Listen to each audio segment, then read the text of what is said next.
What's up, YouTube? This is Too Raw for TV. Alright, so yesterday on this channel I told you about the surprising polling of one Robert F. Kennedy Jr. Now, of course, Robert F. Kennedy Jr. is a very controversial figure. He has a lot of beliefs that some people feel are not in the mainstream. I don't feel that way at all. I agree with a lot of things that he talks about or feels. But anyway, a recent Fox News poll showed that he has surprising strength within the Democratic ranks. For a man that has no media buzz whatsoever, is not being talked about much on television. He has 19% of those polled nationally that are supporting the Democratic Party. Biden has 62% of the support, and Marianne Williamson was third with 9%. But to have two candidates getting nearly 30% of support when the incumbent president is running for re-election is stunning. It shows that there are a lot of people within the Democratic ranks who are not satisfied with the leadership of Joe Biden, and that is an indication of the weakness of Joe Biden. Now, of course, Robert F. Kennedy Jr. is the son of former United States Senator from New York, former U.S. Attorney General of the John F. Kennedy administration, Robert F. Kennedy, who, of course, he himself ran for the Democratic presidential nomination back in 1968, but was assassinated immediately after winning the California primary narrowly over Eugene McCarthy back in June of 1968. He was 42 years old. This article that I'm putting a link to is poo-pooing this poll and saying that too much is being read into it. Number one, they say that name recognition is helping Robert F. Kennedy Jr., the Kennedy name. Number two, we're reading too much into polling because the candidates that in recent memory lost re-election because they weren't able to solidify their base, and that lack of solidification of the base manifests itself with challenges to their nomination, whether it's Ronald Reagan in 1976 running against Gerald Ford, or Ted Kennedy running against Jimmy Carter in 1980, or even Pat Buchanan running against George H.W. Bush in 1992. And that these individuals were able to secure, with Reagan, nearly half of delegates, with Carter nearly a third, and at least with Pat Buchanan in the New Hampshire primary, he got nearly 40% of the vote compared to Bush's 58%, which was a stunningly close primary vote for an incumbent president. I understand where this author is coming from, but these are the facts to me. Number one, this is now 2023. Now, if you had said, back in 1964, most definitely, or even 1979, or 1987, even 1999, that the Kennedy name is helping Robert F. Kennedy Jr., then I would have agreed with that. But we're in 2023. This is, November will be 60 years since the assassination of JFK. There are no living Kennedy brothers. They're all gone. The last one, Ted Kennedy, back in August of 2009. All right. I think all of the siblings, I believe now, are deceased. The Kennedy siblings. I think the only one I can think of that's still alive is Robert Kennedy's widow, Ethel. I think she's still alive. But what I'm trying to get at is that the Kennedy mystique is severely deteriorated. This new generation don't really know the Kennedy family. They aren't familiar with the Kennedy clan. They don't remember Camelot. They don't know of, that period of time in this country when you had a debonair young president, a young, first lady. They almost looked like royalty, movie stars, the Kennedy dynasty, dominating the Democratic Party or the national landscape.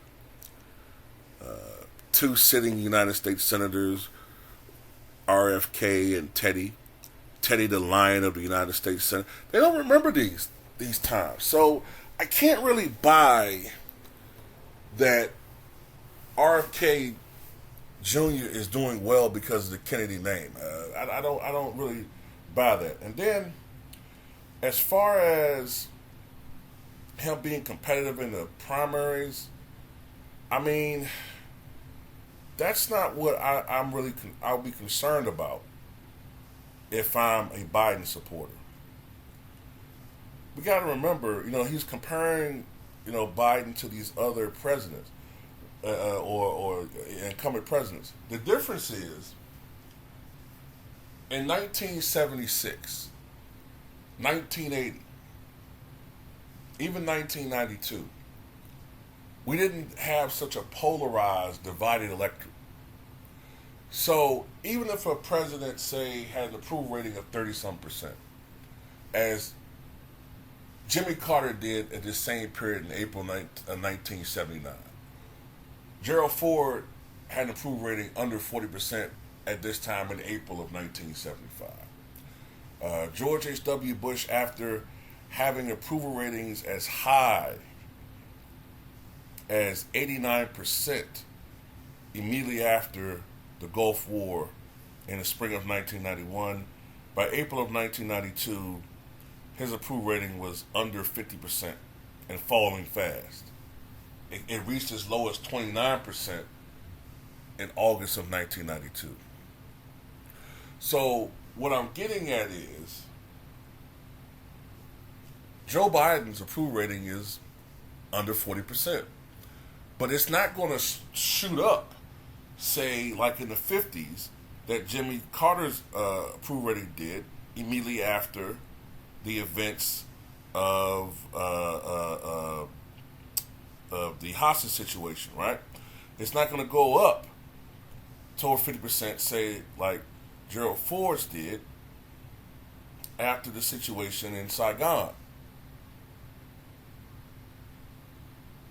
The electorate is much more, there's less votes for Joe Biden to work with. So he needs as much of support as possible. I've said this before. If you really look at the 2020 election, I'm trying to explain it in a way so that people can understand. I understand that the Electoral College is what elects presidents, not popular vote. But we live in a system where, with the exception of Maine and Nebraska, it's a winner-take-all situation. Whoever wins the most popular votes in every state wins the Electoral College. All of them. Right? A few times there can be faithless electors, but for the most part, if a candidate wins the state of Virginia, they get all 13 electoral votes. If you win the state of Texas, you get all 40 Electoral College votes. If you win Florida, you get all 30 electoral votes. Joe Biden won California by a 30-point blowout.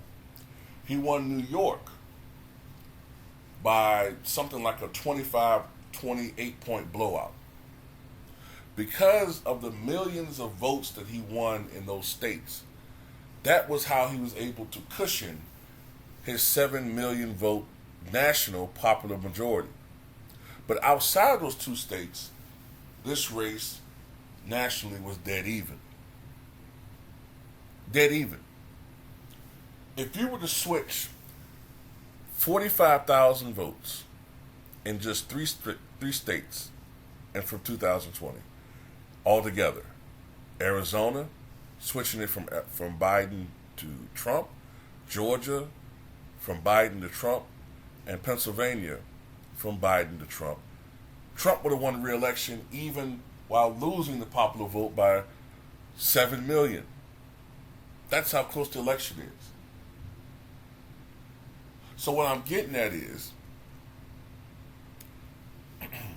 if there was a third party challenge to Biden in an election that's already going to be tantalizingly close for the most part because of the mass polarization in our electorate, Biden couldn't afford that.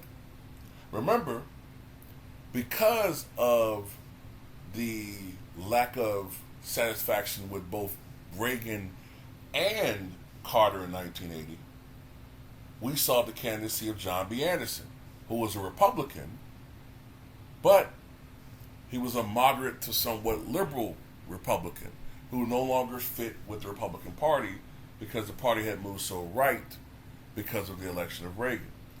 But even though he ran as a Republican, Anderson actually hurt Carter more than he did Reagan. So RFK Jr., if he ran independent, I think he would siphon some votes for both candidates, but he would probably hurt Biden more than he would Trump.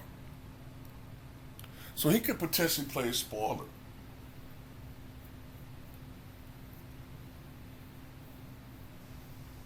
Now these are woulda, coulda, shouldas, and I don't know. But to say that RFK Jr. would play no role, and I don't know about that, because look, a case can be made seriously that Ralph Nader stole enough votes away from Al Gore back in 2000 with only, 2% of the vote? He stole enough votes away from Al Gore to swing the election to George H.W. Bush.